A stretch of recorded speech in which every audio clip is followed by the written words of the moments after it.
So the tight ends, well, one, you can see right here, Iowa State did not actually take any tight ends in the freshman class. And that is for good reason because they have a pretty substantial um, stockpile of talent in that room right now. Um, Let me pull up the roster here real quick. So if you're looking at tight ends here, you've got a pretty nice little stockpile of talent here. You looked at Gabe Burkle was third on the team in catches after Jaden and Jalen last year.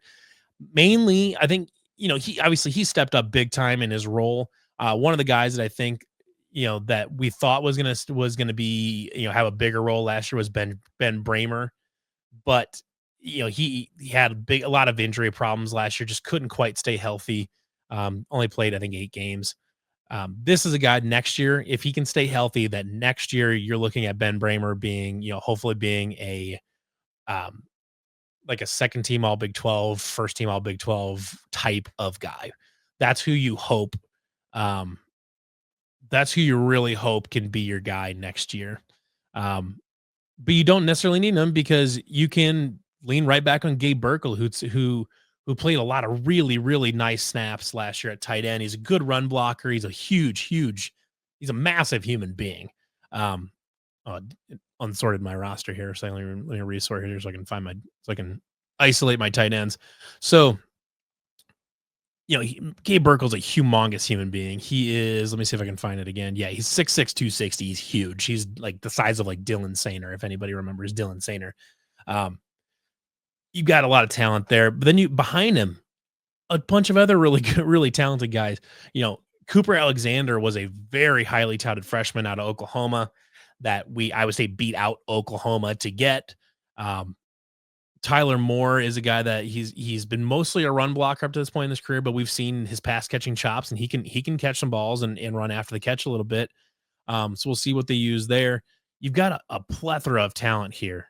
At least I would say at least 4 guys. Bramer, Moore, Burkle, and Cooper Alexander for sure. That you're looking at, like, these guys can be pass catchers in the offense. They're not just H backs or anything like that. The main, and speaking of H backs, the main guy that you're losing from this group um, is Steve Klotz, who played kind of the F back H back role for Iowa State. In the last couple of years, kind of the primary run blocker. That's the main guy that they're going to have to replace and find a guy. Right now, I would guess it'll be Tyler Moore would be that guy.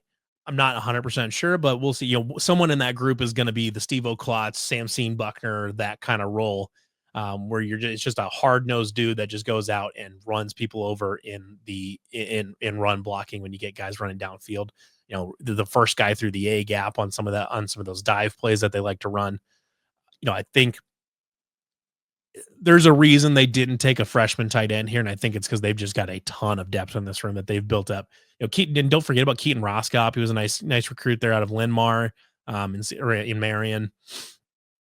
And even like Trip Walsh over there, he's a guy that I think can push his way up into the depth chart if he can fulfill that Steve Klotz role.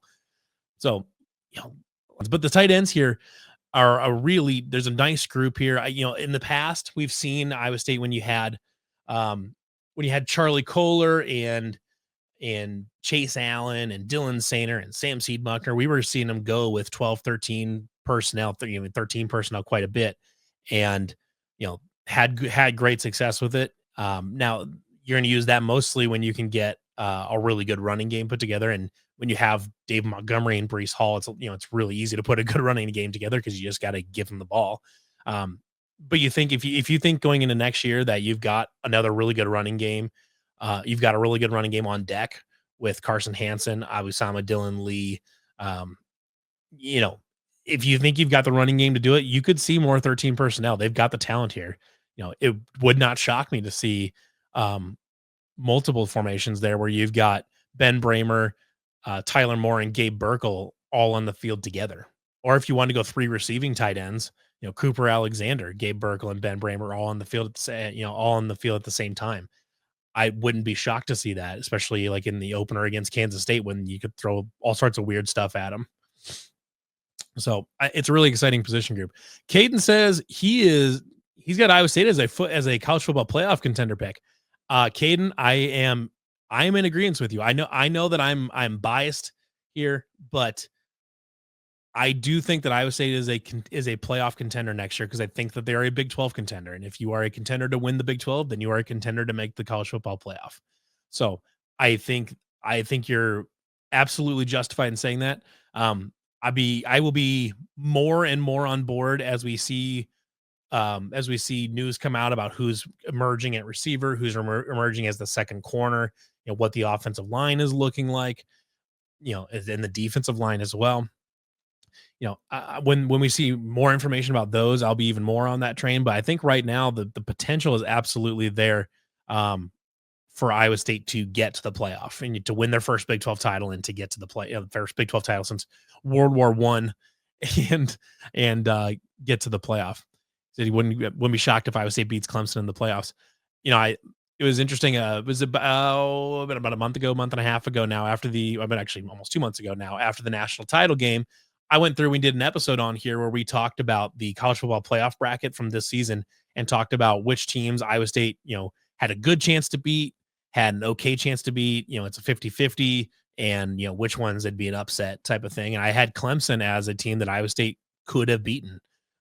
Maybe it's where you're 50-50 shot or better against a team like Clemson. I think that could have been a really interesting matchup, a fun rematch of the 2021 Cheez It Bowl. um, you know, I think I think Iowa State's got a shot to be really good next year. We'll see. Can they follow up with another 11-win season? I don't know. We'll see. I think the schedule sets up all right. We also did a schedule breakdown a few weeks ago, looking about that, where I think Iowa State's schedule sets up about as good as it can for the opponents that they have to play. You get pretty much all of your difficult games are at home. Your easiest opponents are on the road. I think that's, there's definitely a path there as well.